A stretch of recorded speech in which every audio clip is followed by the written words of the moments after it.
सुनिए अब हम बताते हैं सृष्टि का सृजन कैसे हुआ, निर्माण कैसे हुआ। जानना है कि नहीं जानना है?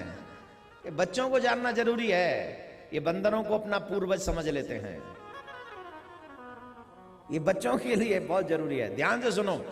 जब संसार में प्रलय होती है तो समस्त ब्रह्मांड में जल ही जल होता है, सारे ब्रह्मांड में जल ही जल होता है। तब क्या होता है, भगवान इस संसार को अपने उदर में समेट लेते हैं और अकेले बट वृक्ष के पत्ते पर छोटा सा रूप बनाकर उसमें खेलते रहते हैं। तो जब उनको लगता है कि बहुत समय हो गया मुझे अकेले रहते रहते, तब उनकी इच्छा होती है कि अब बहुत लोग होने चाहिए जिनके साथ में रहूं। तो एको हम बहुत श्यामा, तब वो एक में से बहुत होने लगते हैं। अब एक में से बहुत कैसे होते हैं? भगवान की इच्छा हुई कि बहुत होने चाहिए, तत्क्षण उनकी नाभि में से कमल उत्पन्न होता है। उसी वक्त ये संसार भगवान की कल्पना मात्र है। जब चाहते हैं सृष्टि का, और जब वो सृष्टि का सृजन करना चाहते हैं तो नारायण की नाभि से कमल और कमल में से ब्रह्मा। अब देखो ये संसार कैसे चलता है, दो से।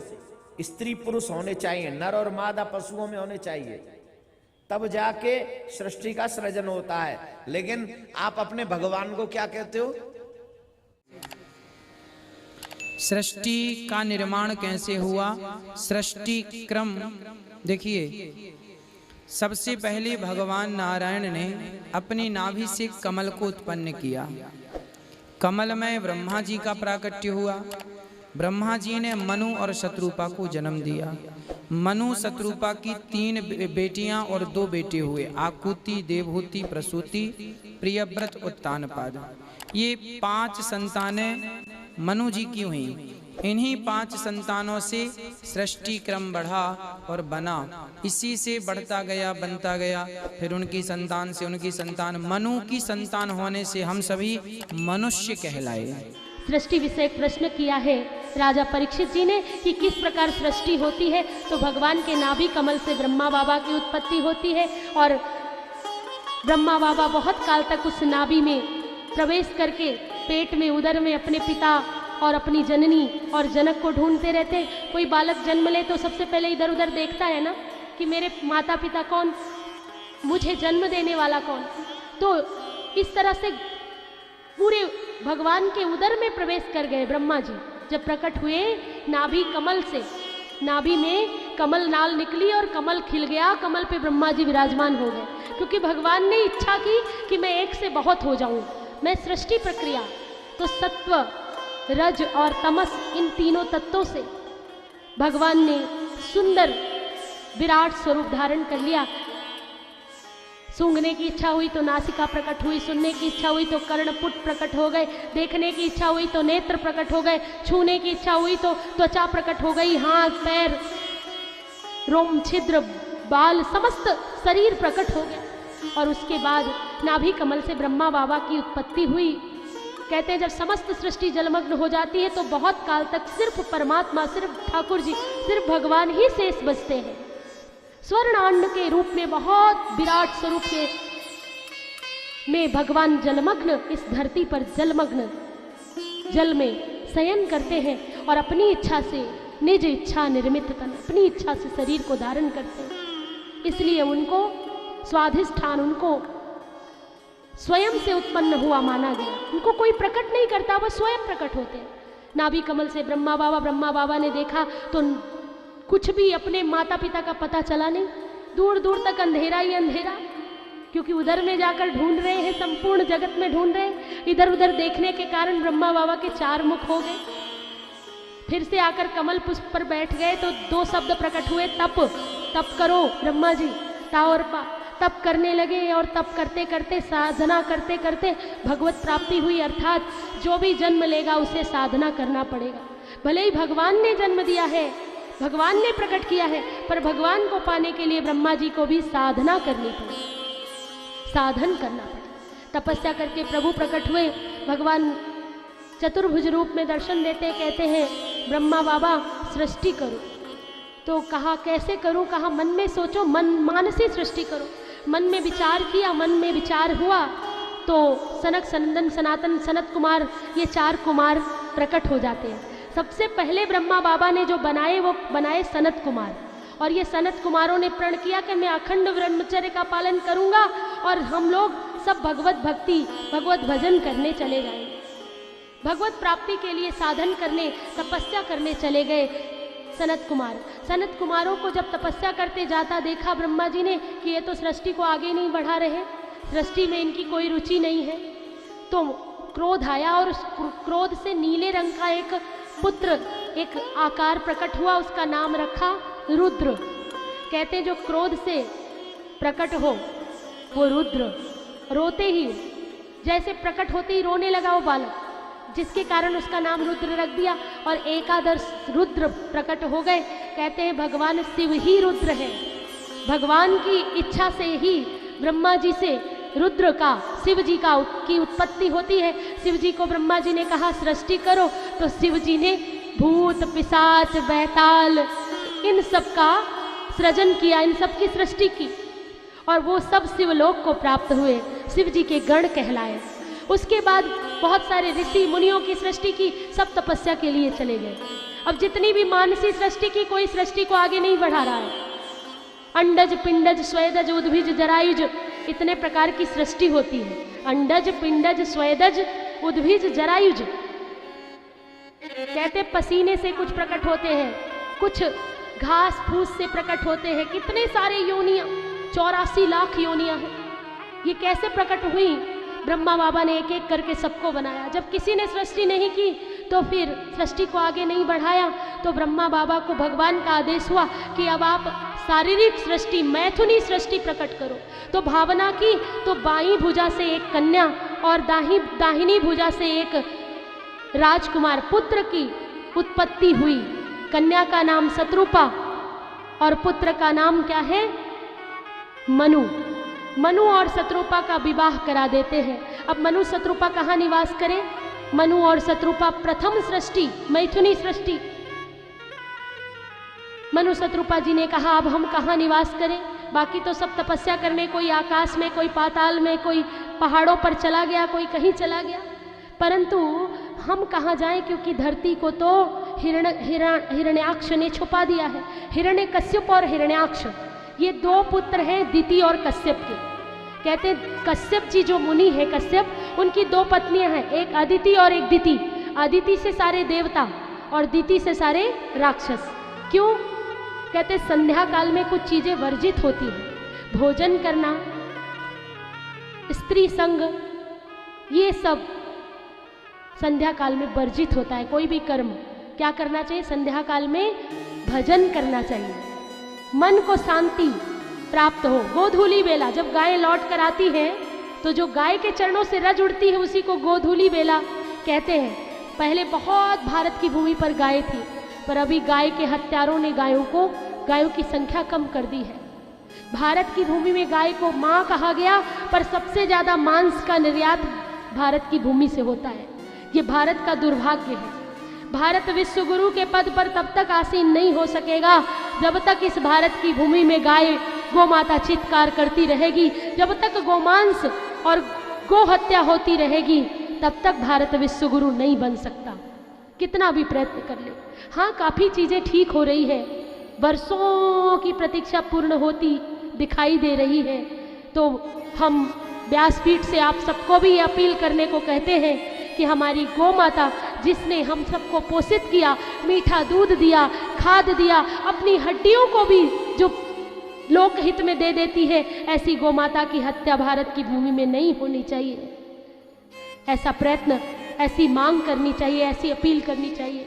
तो मैं कह रही थी कि किस प्रकार से भगवान श्री हरि ने अपनी सृष्टि को आगे बढ़ाया। एको हम बहुत श्यामा, कैसे एक से बहुत हुए।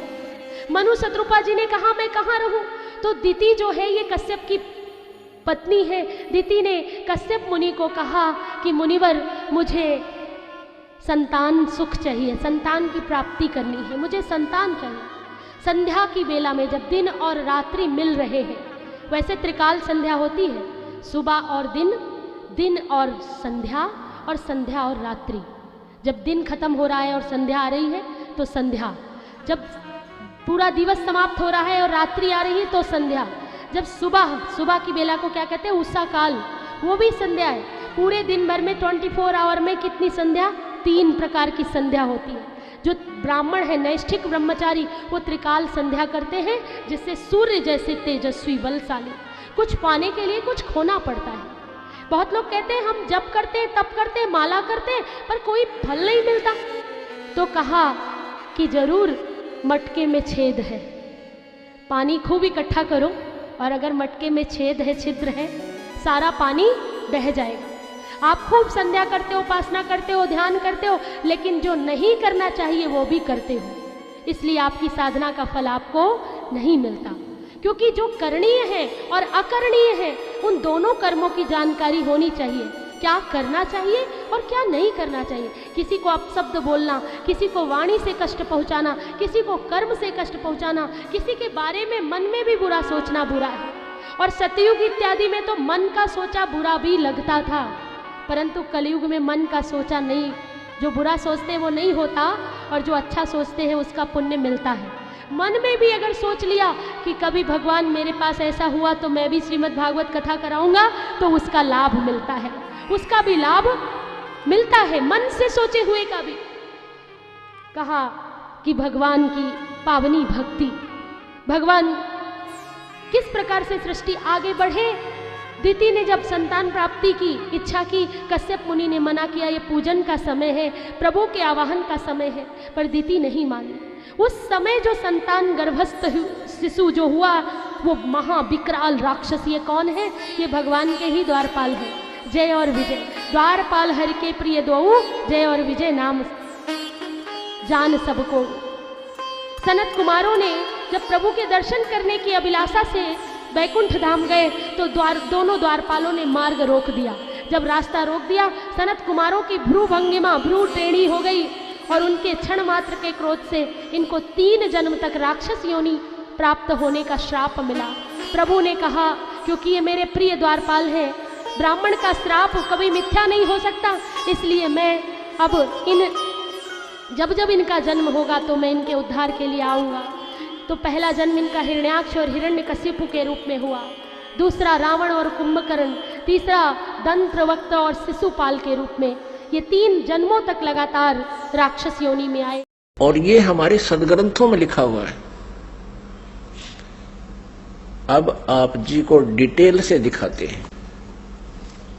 इसी श्रीमद् देवी भागवत को ही पुनः दिखाते हैं पूरी डिटेल से। ये देखिएगा, ये वही श्रीमद् देवी भागवत है, गीता प्रेस गोरखपुर से प्रकाशित है। ये है श्रीमद् देवी भागवत, 3रा स्कंद यहां प्रारंभ होता है। पृष्ठ 113 है, पृष्ठ 113 है।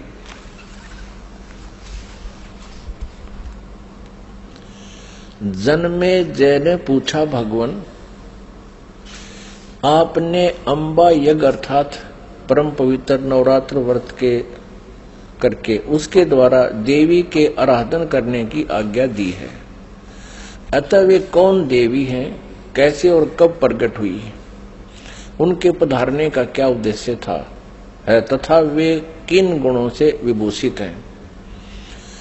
अंबा यज्ञ किस प्रकार होता है, आगे ब्रह्मन साथ ही विस्तार पूर्वक ब्रह्मांड की उत्पत्ति भी कही है, क्योंकि भूदेव ब्रह्मांड के विषय में जो कुछ कहा गया है तथा वह जैसा जो है, ये सभी बातें आप जानते हैं। व्यास जी से पूछ रहे हैं, जन्मेजय जी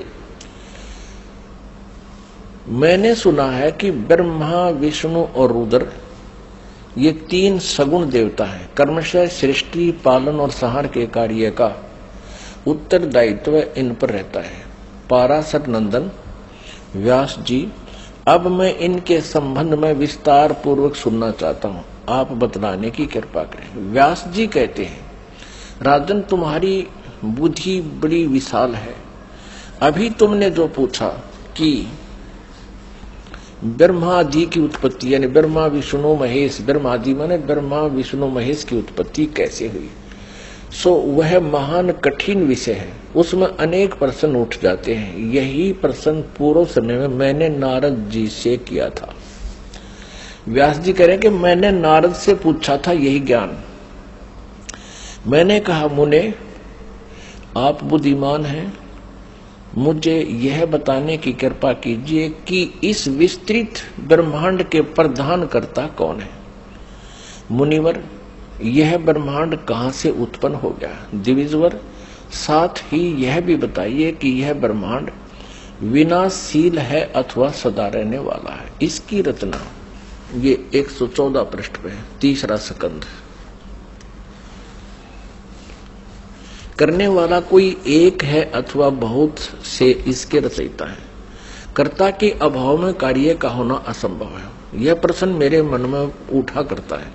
कुछ लोग भगवान शंकर को परम कारण मानकर जगत का रचयिता बतलाते हैं। वे कहते हैं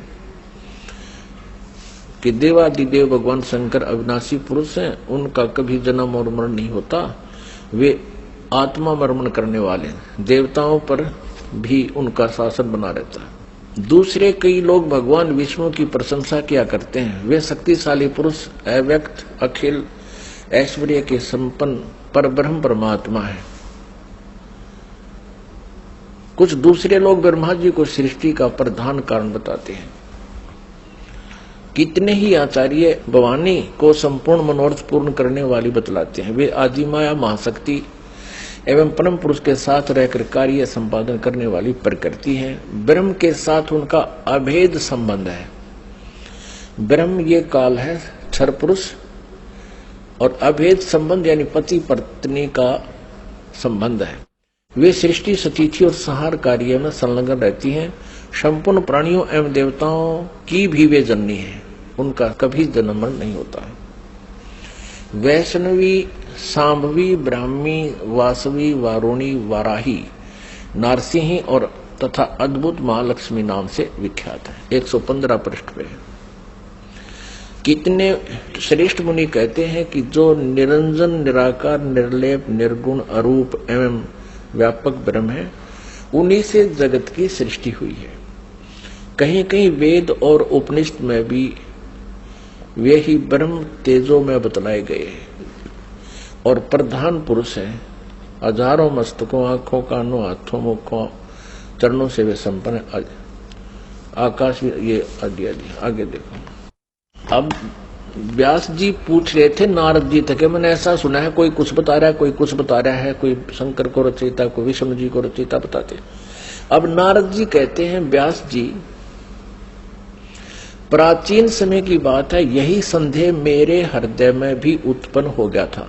तब मैं अपने पिता अमित तेजस्वी ब्रह्मा जी के स्थान पर गया और उनसे इस समय जिस विषय में तुम पूछ रहे हो उसी विषय में मैंने पूछा। मैंने कहा, पिताजी, यह संपूर्ण ब्रह्मांड कहां से उत्पन्न हुआ। विभो, आपने सम्यक प्रकार से इसकी रचना की है अथवा विष्णु इस विश्व के रचयिता है या शंकर ने इसकी सृष्टि की है। पर जगत प्रभु, आप विश्व के आत्मा हैं और सच्ची बात बताने की कृपा करें। किन देवताओं की पूजा करनी चाहिए तथा कौन देवता सबसे बड़े एवं समर्थ है। निष्पाप ब्रह्मा जी, इन सभी प्रश्नों का समाधान करके मेरे हृदय के संदेह को दूर करने की कृपा कीजिए। सत्यवती नंदन व्यास जी, इस प्रकार मेरे प्रश्न करने पर लोक पितामह ब्रह्मा जी मुझसे कहने लगे। ब्रह्मा जी ने कहा, बेटा, मैं इस प्रश्न का क्या उत्तर दूं? यह प्रश्न बड़ा ही जटिल है। महाभाग, तुम भगवान विष्णु से इसका समुचित समाधान पा सकते हो। ये तीनों देवता, इनको ज्ञान तो है नहीं, इसलिए ये अपने से दूसरे की तरफ धका दिया करें। चलो वहां उससे पूछ लो। फिर भी विष्णु जी की तरफ संकेत करते हैं, फिर भी अपना ज्ञान वो बता रहे हैं। ब्रह्मा जी कह रहे हैं, महामते, इस संसार में कोई भी रागी पुरुष ऐसा नहीं है जिसे यह रहस्य विदित हो। जो त्यागी, अहंकार रहित एवं ईर्षा शून्य है, वही इसके रहस्य को जान सकता है। पूर्व काल में अब सृष्टि की रचना बता रहे हैं ब्रह्मा जी। पूर्व काल में सर्वत्र जल ही जल था, स्थावर जंगम जितने प्राणी हैं उनमें कोई भी नहीं थे। तब कमल से मेरी उत्पत्ति हुई। उस समय मुझे सूर्य, चंद्र, वृक्ष तथा पर्वत कोई भी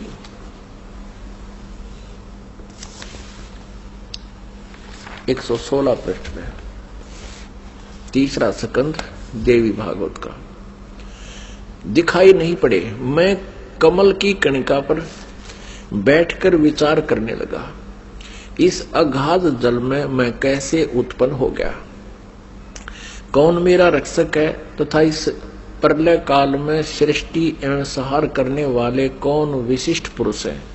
कहीं भी स्पष्ट रूप से भूमि भी नहीं दिखती जिस पर यह जल टिका हुआ है। यह कमल कैसे उत्पन्न हुआ, यों विचार करके मैं जल में उतरा। ब्रह्मा जी कह रहे हैं 1000 वर्ष तक पृथ्वी का अन्वेषण करता रहा, यानी खोज करता रहा। इस पर भी मुझे उस जल का कहीं और छोर नहीं मिला। इतने में आकाशवाणी हुई, तप करो तप करो। तब मैंने तपस्या आरंभ कर दी। कमल पर बैठे ही 1000 वर्ष तक मैं तप करता रहा। फिर उसी समय सृष्टि करो ऐसी आकाशवाणी सुनाई पड़ी। उसे सुनकर मैं बड़े आश्चर्य में पड़ गया। सोचा कि किसकी सृष्टि करूं अथवा मेरा क्या कर्तव्य है। उसी समय मधु और कैटब नाम के 2 भयंकर दानव राक्षस सामने आ गए। वे उस महावर्ण में मुझसे युद्ध करने की इच्छा प्रकट करने लगे। मैं उनसे भयभीत हो उठा। तब कमल का डंठल पकड़कर जल में उतरा। वहां मुझे एक परम अद्भुत पुरुष के दर्शन मिले। उनका श्री विग्रह माने शरीर मेघ के समान श्याम था, बादलों की तरह, काले बादलों की तरह। वे पीतांबर पहने थे, 4 भुजाएं थी, शेष नाग की सैया पर सोए थे। उन जगत प्रभु के गले को वनमाला सुशोभित कर रही थी। शंख, चक्र, गदा और पद्म, इन 4 आयुधों से अनुपम शोभा पा रहे थे। ऐसे शेष शाही भगवान विष्णु का मुझे दर्शन हुआ। वे योग निंद्रा के वशीभूत होकर गाढ़ी नींद में सोए हुए थे। उनकी सारी चेष्टाएं शांत थी। नारद जी शेष नाग की सैया पर सोए हुए उन प्रभु को देखकर मेरा मन चिंतित हो उठा। इतने में भगवती योग निंद्रा याद आ गई। मैंने उनका सत्वन किया। तब वे कल्याणमयी भगवती श्री विष्णु जी के विग्रह से निकलकर, विग्रह माने शरीर से, श्री विष्णु जी के शरीर से निकलकर अत्यंत रूप धारण करके आकाश में विराजमान हो गई। दिव्य आभूषण उनकी छवि बढ़ा रहे थे। जब योग निंद्रा भगवान विष्णु के शरीर से अलग होकर आकाश में विराजने लगी, तब तुरंत ही श्री हरि उठ बैठे। अपने आत्माओं, जैसा आज आपको सृष्टि रचना में पहले बताया था, वर्बली दास ने बताया था, जो परमात्मा ने हमें बता रखा था, कबीर साहब ने ये कहा था कि दुर्गा ब्रह्मा जी, विष्णु जी और शिव जी की माता है, श्री देवी, और ये काल ज्योति निरंजन इनका पिता है। ये क्या करते हैं, इन तीनों बच्चों की उत्पत्ति करते हैं। ये काल यानी ब्रह्म, सर्वपुरुष भी कहते हैं इसको, सर्वब्रह्म भी कहते हैं। सर्वब्रह्म और ये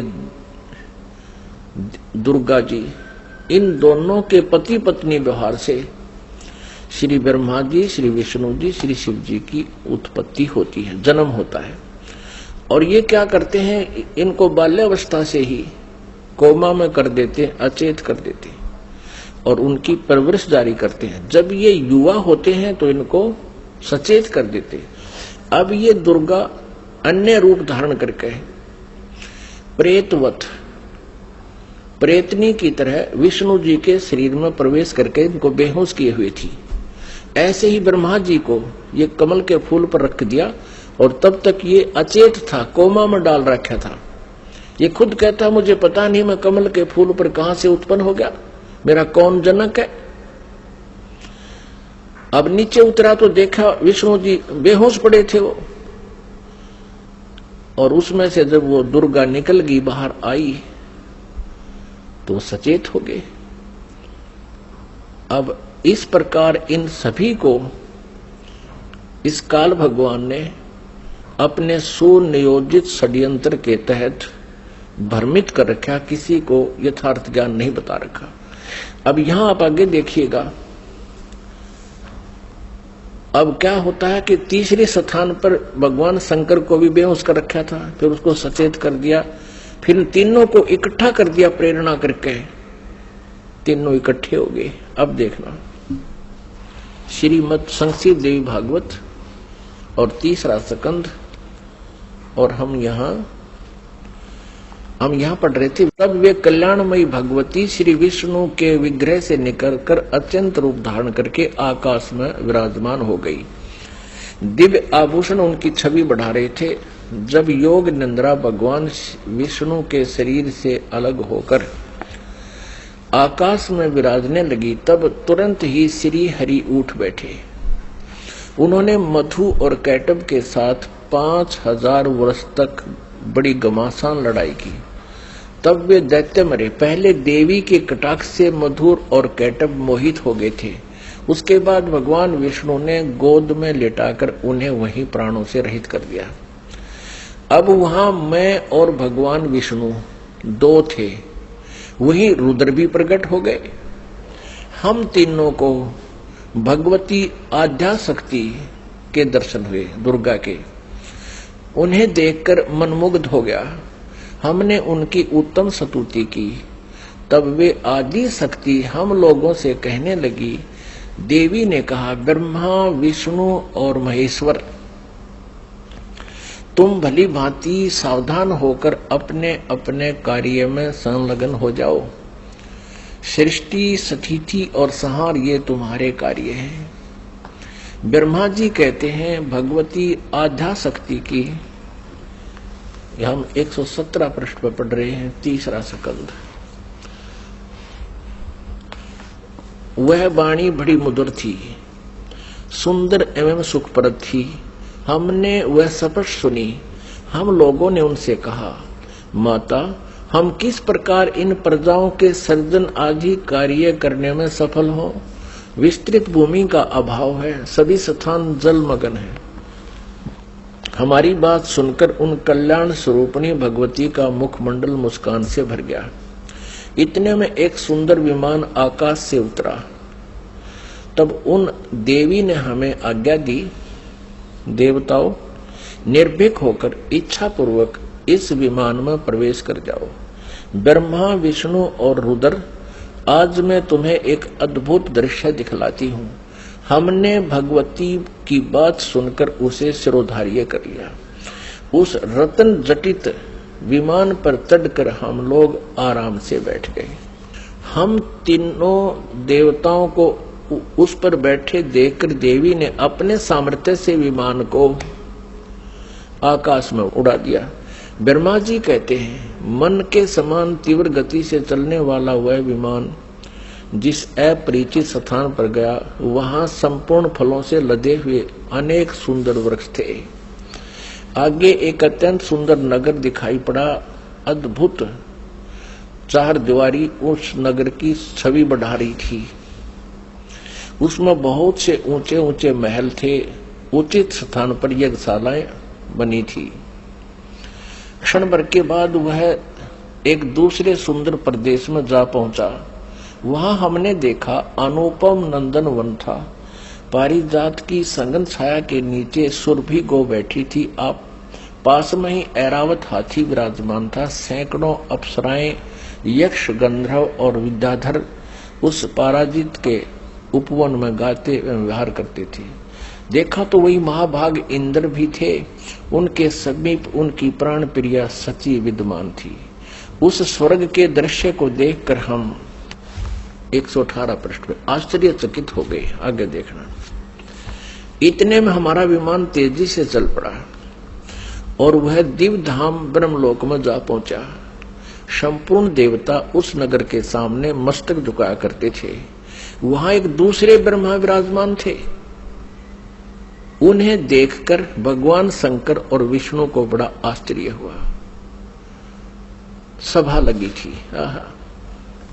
भगवान शंकर और विष्णु ने मुझसे पूछा, चतुरानन, ये अविनाशी ब्रह्मा कौन है? मैंने उत्तर दिया, मुझे कुछ पता नहीं। सृष्टि के अधिष्ठाता ये कौन है? भगवान, मैं कौन हूं, ये कौन है, और हमारा उद्देश्य क्या है? इस उलझन में मेरा मन चक्कर काट रहा है।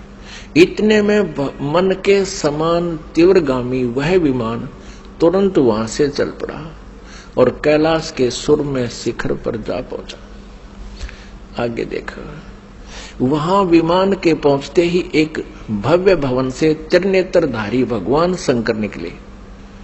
वे नंदी वृषभ पर बैठे थे। उनके 5 मुख थे, 10 भुजाएं थी। मस्तक पर चंद्रमा सुशोभित हो रहा था। क्षण भर के बाद वह विमान उस शिखर से भी पवन के समान तेज चाल से उड़ा और बैकुंठ लोक में पहुंच गया। वह भगवती लक्ष्मी का विलास भवन था। बेटा नारद, वहां मैंने जो संपत्ति देखी उसका वर्णन करना मेरे लिए असंभव है। उस उत्तम पुरी को देखकर विष्णु का मन आश्चर्य के समुद्र में गोता खाने लगा। एक विष्णु तो विमान में बैठा है, एक ब्रह्मा बैठा है, एक शंकर बैठा है, और एक के ओर देखे तो वहां कमल लोचन श्री हरि विराजमान थे। अलसी के फूल के समान उनके श्री विग्रह की कांति थी। पीतांबर पहने थे, 4 भुजाएं थी। वे पक्षी राज गरुड़ पर विराजमान थे। दिव्य आभूषणों से उनकी अनुपम शोभा हो रही थी। प्राण प्रिया लक्ष्मी जी चंवर डुला रही थी। उन सनातन श्री हरि की झांकी पाकर हम सभी भौचक्के से रह गए। एक दूसरे को देखते हुए हम विमान में एक उत्तम आसन पर बैठे रहे। इतने में ही पवन से बातें करता हुआ वह विमान तुरंत उड़ गया। आगे अमृत के समान मीठे जल वाला समुद्र था। उसका जल बड़ा ही मधुर था। पुण्यात्माओं, परमेश्वर कबीर देव जी ने अपने द्वारा रची हुई सृष्टि की रचना का जो ज्ञान दिया है उसमें बहुत ही विस्तार से बताया है। अब ये श्री ब्रह्मा जी, विष्णु जी, शिव जी विमान में बैठे हैं। दुर्गा ने इनको आकाश में उड़ा दिया विमान को। ये जहां पहुंचे वहां ब्रह्मा जी विराजमान थे, और एक ब्रह्मा जी बैठा विमान में और एक सामने बैठा वहां उस ब्रह्मा के लोक में। और फिर वहां देखा तो ब्रह्मा जी के विष्णु और शिव जी पूछते हैं कि ये दूसरा ब्रह्मा कौन है? ब्रह्मा जी, विमान वाले ब्रह्मा जी कहते मुझे नहीं मालूम ये कौन है, हम कौन है, कहां से उत्पन्न हो गए, हमारा क्या उद्देश्य? तो ये कौन था? इस काल ने, जैसे आपको सृष्टि रचना के प्रारंभ में बताया था, इसने एक ब्रह्मांड के टॉप मोस्ट प्लेस पे, शिखर सुन में यानी चोटी पे 3 स्थान बना रखे हैं। आपको एक चित्र दिखाते हैं ब्रह्मांड का, इससे आसानी से समझ में आओगी। देखिएगा, एक ब्रह्मांड का लघु चित्र, ये देखिएगा। ये एक अंडे जैसी शेप है, इसकी अंडे जैसा आकार है। इसको एलिप्टिकल इसका जो है ना शेप है, आकार है। अब ये देखिएगा, नीचे से शुरू करते हैं। सबसे नीचे ये पाताल लोक, तलातल, रसातल, सूतल, अतल, महातल, तलातल और वितल। ये है पृथ्वी लोक। ये शिव का लोक, शिवपुरी जिसे कहते हैं। ब्रह्मा जी का लोक ब्रह्मापुरी, विष्णु जी का लोक विष्णुपुरी। अब ये जो क्षेत्र है, और ये है कोमन स्वर्ग और नरक, और ये है धर्मराय का लोक, यानी यहाँ का न्यायाधीश बना रखा है इस काल ने, ये जहाँ सबका अकाउंट होता है। और ये जो स्थान है ये ब्रह्मलोक है सारा। ये स्थान जो है इसको ब्रह्मलोक कहते हैं। एक ये स्वर्ग है, इसमें भी एक इंद्र हो रहता है, ये इंद्र अलग है और इसलिए इसको महा इंद्र कहा है। ये इसमें क्या कर रखा है, ये एक महास्वर्ग है, इसी में इसने एक अलग से और एक डुप्लीकेट काम कर रखा है, नकली सतलोक, नकली अलखलोक, नकली अगमलोक और नकली अनामी लोक की रचना कर रखी है।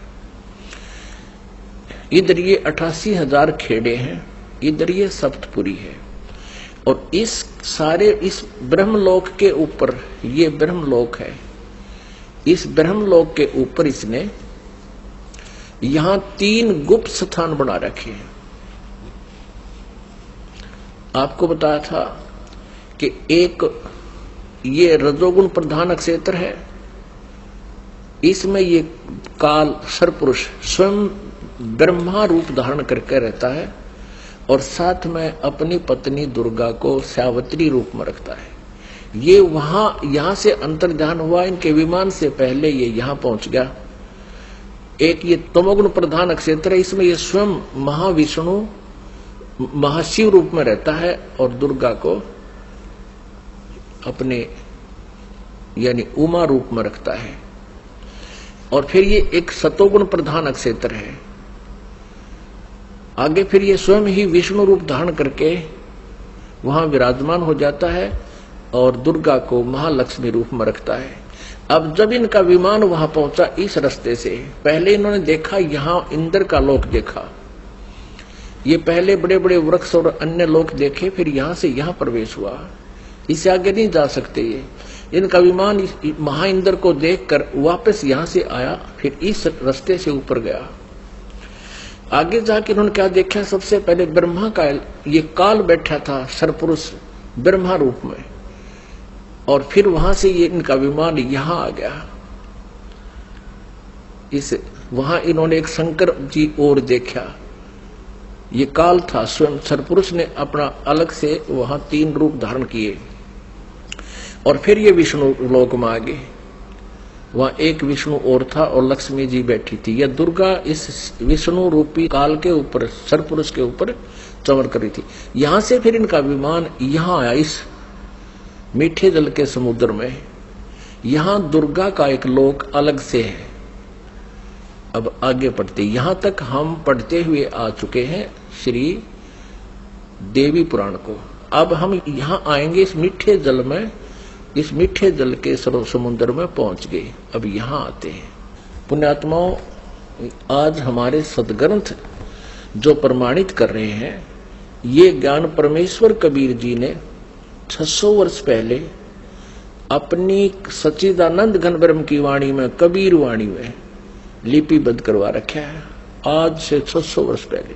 और आज इन सदग्रंथों में हमें सत्य हो रहा है। तो इससे सिद्ध है कि पूर्ण परमात्मा कबीर जी हैं, जिन्होंने पहले ही ये ज्ञान हमें दे रखा था और हमारे सदग्रंथों में विद्यमान है। अब हम कहां तक पढ़ते हुए आगे कि इन तीनों ये विमान में बैठे हैं, ब्रह्मा विष्णु शिव जी, और दुर्गा ने अपनी शक्ति से विमान को आकाश में उड़ा दिया। पहले वो पहुंचे ब्रह्मा जी के लोक में, वह इस काल के उस स्थान पर पहुंचे जो रजोगुण प्रधान है। वहां यह स्वयं ही सरपुरुष यानी काल ब्रह्म स्वयं ही ब्रह्मा रूप धारण करके विराजमान था। आगे फिर गए तो इस शंकर रूप में विराजमान था, आगे गए तो ये विष्णु रूप में विराजमान था। फिर वहां से इनका विमान कहां गया, ये सारा इसलिए किया गया था कि कहीं ये अपने आप को भगवान ना मान बैठे, इनका भ्रम निवारण कर दें। अब देखना, ये देवी भागवत चल रहा है, श्रीमद् देवी भागवत गीता प्रेस गोरखपुर से प्रकाशित है। ये वही पुस्तक है जो आपको पहले दिखाई थी। हमने यहां तक पढ़ लिया, हमने ये पढ़ा 118 पे। इतने में हमारा विमान तेजी से चल पड़ा और एक दिव्य धाम ब्रह्म लोक में जा पहुंचा। वहां पर एक दूसरे ब्रह्मा विराजमान थे, एक तो विमान में बैठा है, एक वहां विराजमान था दूसरा, वो ब्रह्म था, सरपुरुष था। वो धोखा देता है इनको, वो स्वयं ब्रह्मा रूप में वहां विराजमान था। उन्हें देखकर भगवान शंकर और विष्णु को बड़ा आश्चर्य हुआ। सभा लगी थी। भगवान शंकर और विष्णु ने मुझसे पूछा, चतुरानन ये अविनाशी ब्रह्मा कौन है? मैंने उत्तर दिया, मुझे कुछ पता नहीं। सृष्टि के अधिष्ठाता ये कौन है? भगवान मैं कौन हूँ? ये कौन है? और हमारा क्या उद्देश्य है? इस उलझन में मेरा मन चक्कर काट रहा है। इतने में मन के समान तीव्रगामी वह विमान तुरंत वहां से चल पड़ा और कैलाश के सुर में शिखर पर जा पहुंचा। वहां विमान के पहुंचते ही एक भव भवन से त्रिनेत्रधारी भगवान शंकर निकले। वे नंदी वृषभ पर बैठे थे। ये काल निकला वहां से, सरपुरुष। और फिर वहां से क्षण भर के बाद वह विमान उस शिखर से भी पवन के समान तेज चाल से उड़ा और वैकुंठ लोक में पहुंच गया। वहां पर कौन थे? वहां कमल लोचन श्री हरि विराजमान थे। विष्णु जी एक और यो काल बैठा था, सरब्रह्म सरपुरुष, और उसकी 4 भुजाएं थी। पक्षीराज गरुड़ पर विराजमान थे और प्राण प्रिय लक्ष्मी जी चौंड डुला रही थी। अब हम यहाँ आते हैं, नीचे देखते हैं। इतने में पवन से बातें करता हुआ वह विमान तुरंत उड़ गया। आगे अमृत के समान मीठे जल वाला समुद्र था, जिसका जल बड़ा ही मधुर था। हम 119 पृष्ठ पर पढ़ेंगे। अब 118 हमने पढ़ दिया। उस समुद्र में वहां एक मनोहर द्वीप था। उस द्वीप में एक मंगल में मनोहर पलंग बिछा था। उस पलंग में सुंदर रत्न जड़े थे। उस उत्तम पलंग पर एक दिव्य रमणी बैठी थी, या दुर्गा जाकर वहां विराजमान होगी आगे। वे ऐसी प्रभावपूर्ण देवी थी मानो करोड़ों बिजलियां एक साथ चमक रही हों। अत्यंत सुंदर मुख था, लाल लाल दांत थे, करोड़ों लक्ष्मियों से भी अधिक वह सुंदर थी। वे ऐसी प्रभावपूर्ण देवी थी मानो करोड़ों बिजलियां एक साथ चमक रही हो। अत्यंत सुंदर मुख था, लाल लाल दांत थे। ये पढ़ दिया। अब यहाँ है, उन्हें देखकर हम सभी महान आश्चर्य में पड़ गए। कुछ समय तक हम वहीं ठहरे रहे। आपस में कहने लगे, ये सुंदरी कौन है और इसका क्या नाम है? हम इसके विषय में बिल्कुल अनभिज्ञ हैं। इसके हजारों नेत्र, हजारों हाथ, हजारों मुख हैं। दूर से देखने पर ही वे कितनी सुंदर प्रतीत हो रही हैं। ये न कोई अप्सरा है, न कोई गंधर्व कन्या और न देव कन्या। नारद यूं संदेहग्रस्त होकर हम लोग वहां रुके रहे। तब भगवान विष्णु ने उन चारों साहिनी भगवती को देखकर विवेक पूर्वक निश्चय कर लिया कि ये भगवती जगदम्बिका हैं। तब उन्होंने कहा कि ये भगवती हम सब की आदि कारण है। महाविद्या और मां माया इनके नाम है। ये पूर्ण प्रकृति है। अपने आत्माओं, विष्णु जी कह रहे हैं, क्योंकि विष्णु जी की बुद्धि खोल दी काल ने।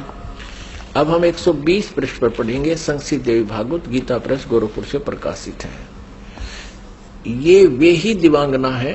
विष्णु जी बता रहे हैं अपना पिछले, इसकी थोड़ी सी बैकग्राउंड दिखा दी विष्णु को, इस काल भगवान ने और दुर्गा ने। ये वे ही दिवांगना है जिनके प्रलय वर्ण में मुझे दर्शन हुए थे।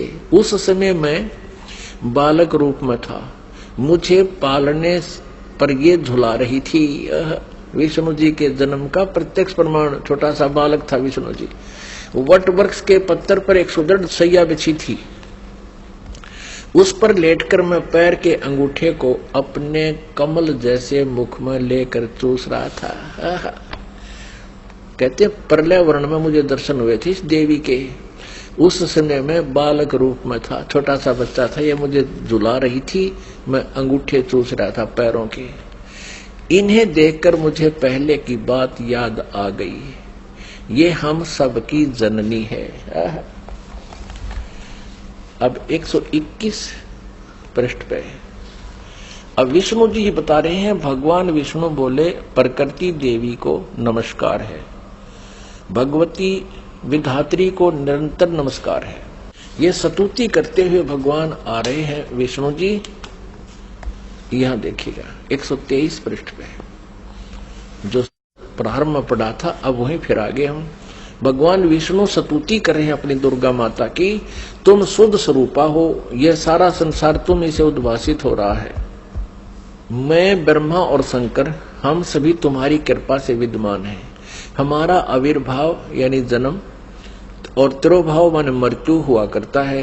केवल तुम ही नित्य हो, जगत जननी हो, प्रकृति और सनातनी देवी हो। भगवान शंकर बोले, देवी यदि महाभाग विष्णु तुम्ही से प्रकट हुए हैं तो उनके बाद उत्पन्न होने वाले ब्रह्मा भी तुम्हारे बालक हुए हैं। फिर मैं तमोगुणी लीला करने वाला शंकर क्या तुम्हारी संतान नहीं हुआ? अर्थात मुझे भी उत्पन्न करने वाली तुम ही हो। शिवे, संपूर्ण संसार की सृष्टि करने में तुम बड़ी चतुर हो। इस संसार की सृष्टि, स्थिति और संहार में तुम्हारे गुण सदा समर्थ है। उन्हीं तीनों गुणों से उत्पन्न हम ब्रह्मा, विष्णु एवं शंकर नियमानुसार कार्य में तत्पर रहते हैं। अब पुण्यात्माओं, आप जी ने अपने सदग्रंथों को स्वयं पढ़ लिया और ये अभी तक पवित्र हिंदू धर्म के गुरुजन, ये आचार्य मंडलेश्वर, महामंडलेश्वर, गीता मनीषी, गीता के मर्मज ज्ञाता, वेदों के ज्ञाता, पुराणों के ज्ञाता कहलाते थे। इन्होंने कह का भी पता नहीं था। ये अज्ञानी हैं जो आज तक हमारे भगवानों यानी जिनको हम समर्थ मान रहे थे, अजरो अमर सुना करते थे, इनसे ये नहीं बता सके कि इनकी सतिथि क्या है, जबकि इनकी जीवनी बता रही है महापुरुषों की कि इनकी ये सतिथि है। अपनात्माओं, जैसा कि आपको सृष्टि रचना के प्रारंभ में जब कथा शुरू करी थी बताया था कि काल भगवान ने, इस क्षर पुरुष ने, जो ब्रह्मा विष्णु महेश के पिताजी हैं, दुर्गा जी के पति हैं, जो श्री देवी के पति हैं और ब्रह्मा विष्णु महेश के पिता हैं, इसने ये कहा था दुर्गा से कि मेरा भेद किसी को मत बताना। इसको बहुत सख्ती से कहा था। तो देवी ने उसी उद्देश्य से ब्रह्मा विष्णु महेश को इस क्षर पुरुष का ज्ञान नहीं दिया। अब दुर्गा से इसने कहा था कि मेरा भेद किसी को नहीं देना। इसी प्रकार दुर्गा ने इनको कोई उस भेद नहीं दिया ब्रह्म का, फिर भी सच्चाई छुप नहीं सकी। अब इसी में आपको प्रमाणित करते हैं देवी भागवत में, ब्रह्मा जी ने वेदों को पढ़ा, दुर्गा से पूछा कि वेदों में ये लिखा है कि केवल एक ब्रह्म जिसके बराबर दूसरा नहीं है। ब्रह्म माने परमात्मा भी होता है, वो ब्रह्म माने भगवान होता है, वो एक ही परमात्मा पूजा के योग्य है। तो वो क्या आप ही हो क्या? ब्रह्मा ने पूछा, क्या वो आप ही हो? दुर्गा से कहती। अब दुर्गा क्या उत्तर देती है देखिएगा। हम श्रीमद देवी भागवत यानी दुर्गा पुराण, देवी पुराण को पढ़ रहे हैं, जो गीता प्रेस गोरखपुर से प्रकाशित है। इसके तीसरे स्कंद में पृष्ठ नंबर 125 पर हम पढ़ रहे हैं। 123 तक हमने पढ़ लिया। यहां 124 पे देखिएगा,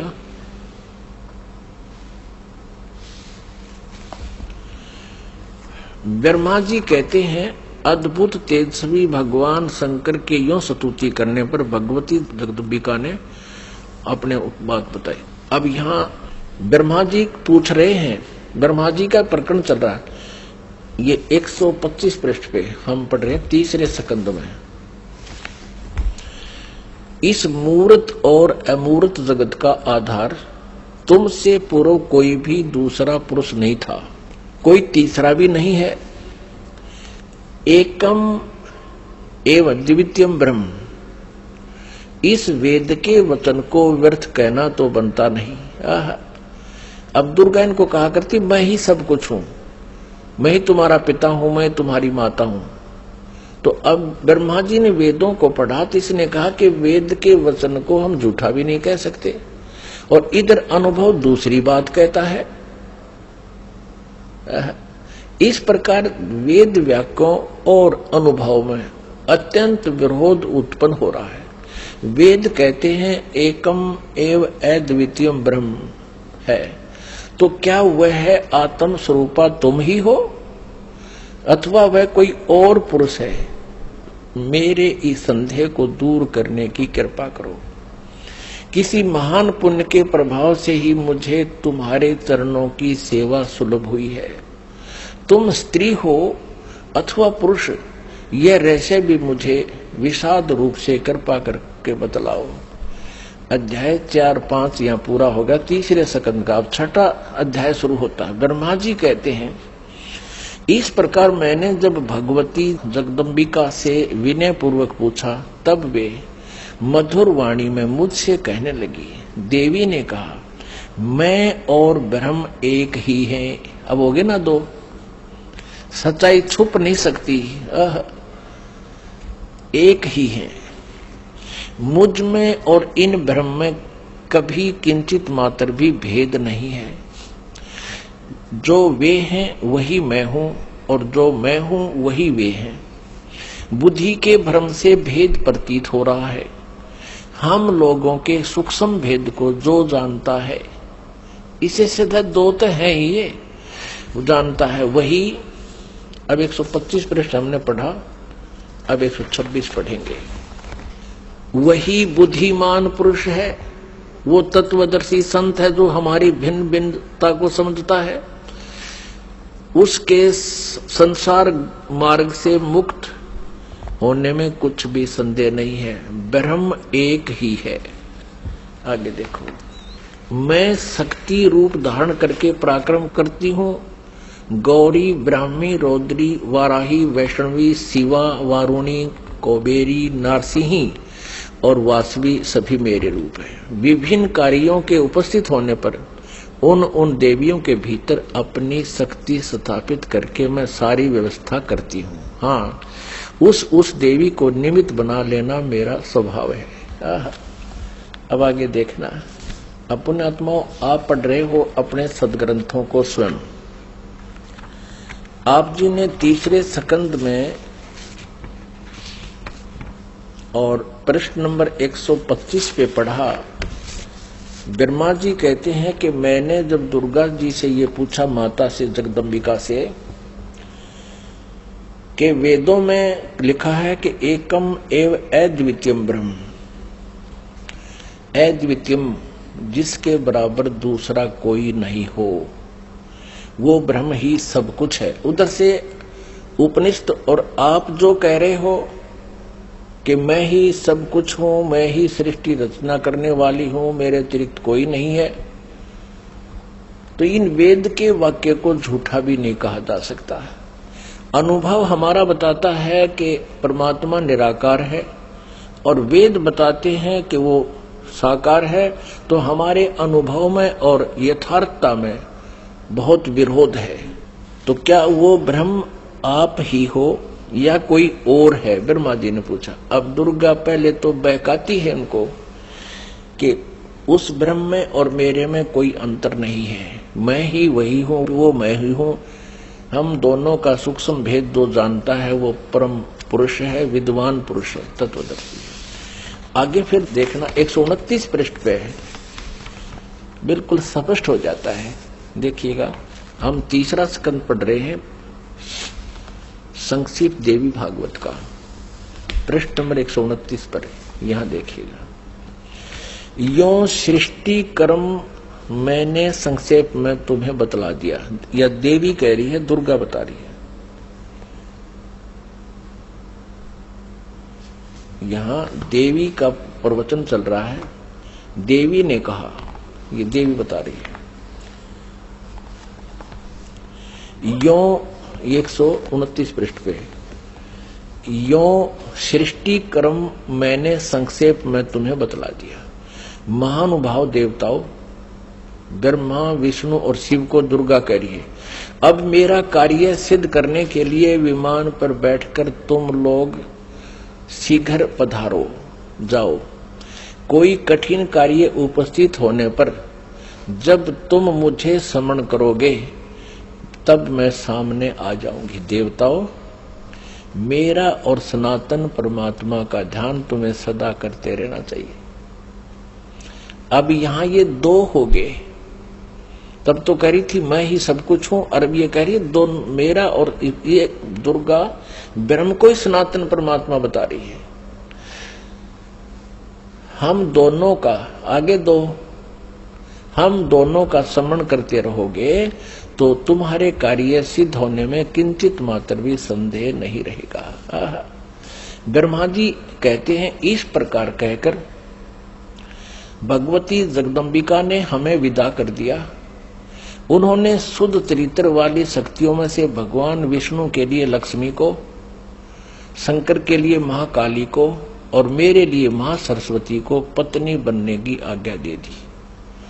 अब उस स्थान से हम चल पड़े और दूसरे स्थानों पर हम तीनों की पुरुष रूप से प्रतिष्ठा हुई। आप जी को इस दास ने परमेश्वर कबीर जी द्वारा रची हुई सृष्टि और ये सारे ब्रह्मांडों की रचना कब कब कैसे हुई वो सारी बताई थी। इस दास ने आपको मौखिक सुनाया था, वर्बली सुनाई थी। और आज इन सदग्रंथों ने, हमारे शास्त्रों ने प्रमाणित कर दिया कि जो 600 वर्ष पहले परमेश्वर कबीर जी ने हमें ज्ञान दिया था वो आज हमारे सदग्रंथों में विद्यमान है। और ये नकली गुरु आचार्य झूठे वेद ज्ञानहीन, शास्त्रों के ज्ञान से हीन है और ये कहते हैं ब्रह्मा विष्णु महेश अजर व अमर है, इनके कोई माता पिता नहीं, ये सर्वेश्वर है, महेश्वर है। अब ये तो कंसेप्ट क्लियर हो गया दुर्गा का कि दुर्गा इनकी माता है, फाइनल हो गया। और तीनों का विवाह कर दिया दुर्गा ने, अपने ही 3 रूप बना करके। ये खुद कहती है कि मैं एक से अनेक हो जाती है ये देवी, और 3 रूप धारण करके इसने तीनों पुत्रों का विवाह कर दिया।